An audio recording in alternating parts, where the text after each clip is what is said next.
In the fictional setting of Avatar, we find ourselves in a moon called Pandora, orbiting a gas giant planet called Polyphemus in the Alpha Centauri A system, just 4.3 light years away from Earth, which is a stone's throw away in sci-fi galactic terms. It is a world teeming with unmatched natural beauty and also full of dangerous creatures and terrain.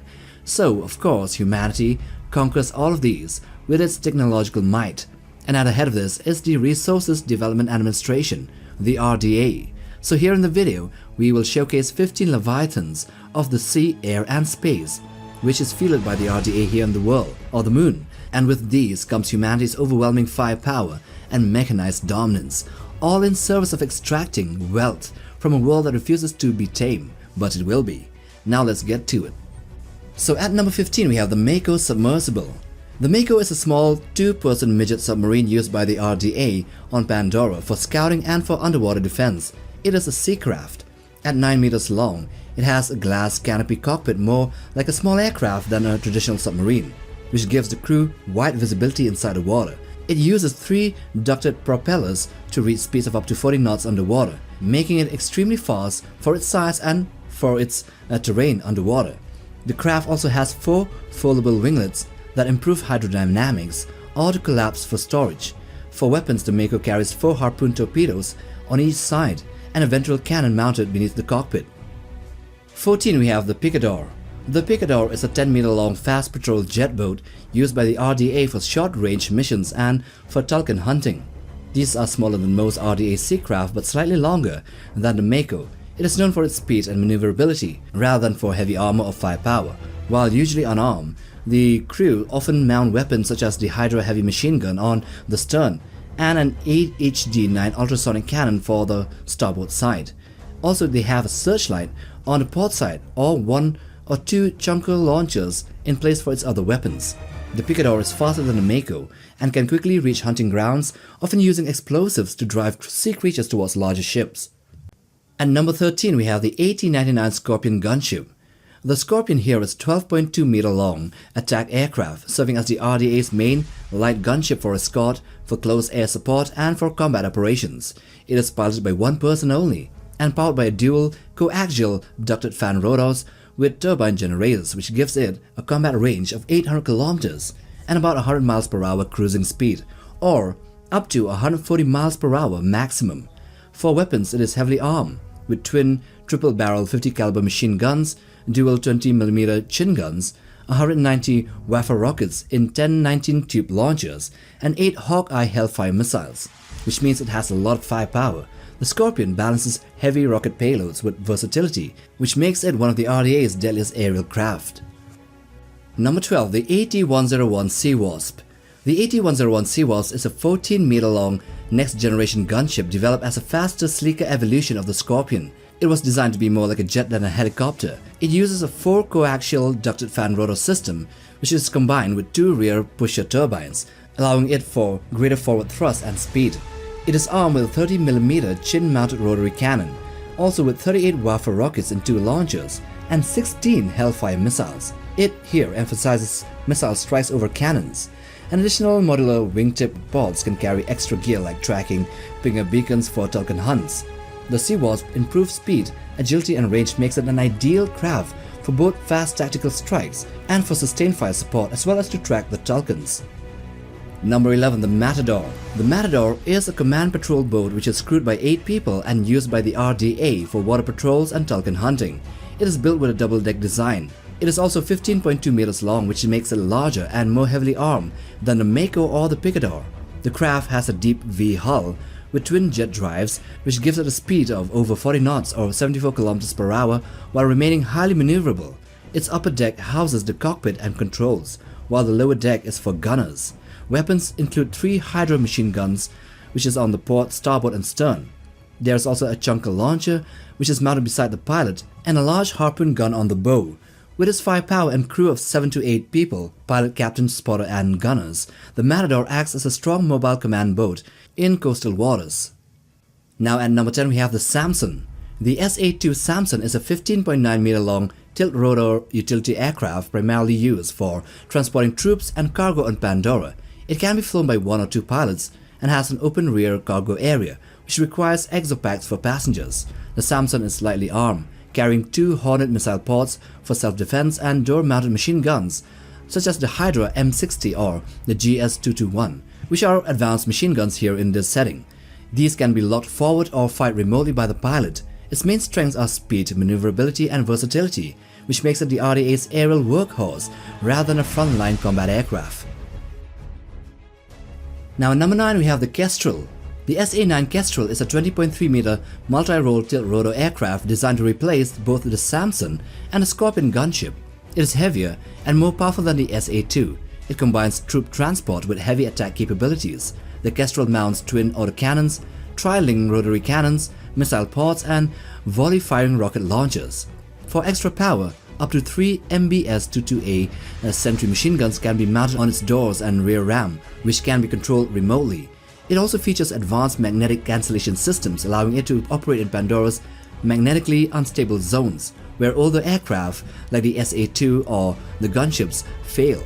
With its balance of firepower, durability, and advanced engines, it is far deadlier than the Samson or the other aircraft. Number 8. The Surveying Balloon. So this here is a 25-meter unmanned aerial surveillance craft, technically a drone and a blimp. It is used by the RDA for long-term environmental monitoring. Shaped in large triangular sections that can combine for stronger data analysis, these balloons carry sensors and camera arrays suspended below their frames for remote sensing. They are built from aluminum fabric with a skeletal frame, and they are solar-powered for long endurance. However, they are completely defenseless. They rely on nearby Scorpion escorts or other aircraft for protection from the Na'vi attacks. While not fast or armed, they still provide vital data and reconnaissance for the RDA operations. At number 7 we have the Wyvern Transport. The Wyvern is a 35-meter transport aircraft built to deploy troops or the AMP suits into hostile areas, which means to kill many Na'vi. Operated by a pilot and a co-pilot in a double-bubble cockpit, it uses 8 coaxial ducted fan tilt rotors and 2 turbine engines for flying, which gives it a high lift power and strong forward thrust. For weapons, it carries 4 Hornet missile pods, 16 wingtip missiles, a GAU-33K stop gun, and optional door-mounted machine guns. While not as heavily armed as the Dragon assault ship, the Wyvern combines large troop capacity with respectable speed and firepower, which makes it one of the largest aircraft of the RDA. Now at number 6 we have the Dragon Assault Craft. The C-21 Dragon, also called the Dragon Gunship, is a 41.5-meter quad tilt-rotor assault and transport aircraft, the RDA's largest and most powerful airship, which is manned. Unlike the smaller and more agile Samson or Scorpions, the Dragon is slower and less maneuverable but makes up for it with heavy armor, massive troop capacity, and devastating firepower. Its armament includes 10 Waffe rocket pods, 2 Hellfire missile pods, 4 incendiary missile pods, 16 autocannons, grenade launchers, rocket pods, and multiple Gatling gun systems. It can deploy large numbers of infantry and AMP suits all at once, which makes it the RDA's ultimate weapon for full-scale assaults on Pandora. Ultimately, one of them was taken out by none other than the Toruk Makto. At number 5 we have the Construction Blimp. The MCRA-220 Construction Blimp is a massive, 99-meter-long, non-rigid airship designed for lifting and moving heavy loads in the bridgehead area. It uses 2 large gas balloons for lift, and it is protected by a skeletal frame. It can be piloted by just one person, or for most of the time it is run on autopilot, which means remote piloting. Its primary function is aerial construction, transport, carrying and lowering massive prefabricated structures where ground vehicles cannot operate due to congestion or the terrain. While unarmed because it's not meant to be armed, it is still incredibly efficient for long-term hovering and precise heavy lifting and dropping into certain areas, which makes it a very valuable logistical craft. Now coming over to number 4 we have the Valkyrie. The Valkyrie is a 101.7 meter long single-stage to orbit shuttlecraft used to ferry people from the ISV into the planet. It can also carry AMP suits, equipment, and cargo between Pandora's surface and the orbiting spacecraft, the Venture Star. It is powered by dual-mode fusion engines, allowing it to reach orbit in under 10 minutes and then take 6 hours to dock with the ISV, which is due to, orbiting. Made from lightweight carbon composites, the Valkyrie is durable yet efficient, can also operate in Pandora's intense magnetic fields thanks to the advanced EMF damping technology. The shuttle is unarmed, focusing purely on transport, but its size and speed makes it the backbone for orbit-to-surface logistics. And also, it can carry bombs, as was seen in the first movie when it was about to drop a shit ton of bombs on that sacred tree. On the third spot, we have the Sea Dragon. The S-76 Sea Dragon, nicknamed the Demon Ship by the Navy, is a 121-meter-long maritime mothership built for Tulkun hunting and sea operations. It is a wing-in ground-effect ship capable of skimming the seas at up to 140 knots, which means around 260 km per hour, as fast as a supercar. And this is all by using 4 giant ducted fans for propulsion. The Sea Dragon carries smaller craft, including the Matador and the Picador boats, the Mako submersibles, the crab suits, and even supports 2 Sea Wasp gunships. It is lightly armed with at least 5 Hydro machine guns, plus torpedo-carrying Mako subs beneath its keel. This ship functions like an operating floating base, opening its deck and well rammed to launch or recover its fleet, which is why it is also called officially as a mothership. Now on the second spot, we have the landing modules. The landing modules is a colossal 176 meter tall drop pod transport, essentially the size of a 40-story building. It is towed by the ISVs from Earth, and these modules are dropped as sling loads without requiring the starship to land. Each one can carry up to 300 troops, AMP suits, bulldozers, loaders, prefabricated buildings, and heavy equipment. Most are heavily modified cryosleep habitation modules, meaning they can transport colonists asleep during the journey. Once landed, the modules uses 4 shock-absorbing pylons to stabilize on any surface.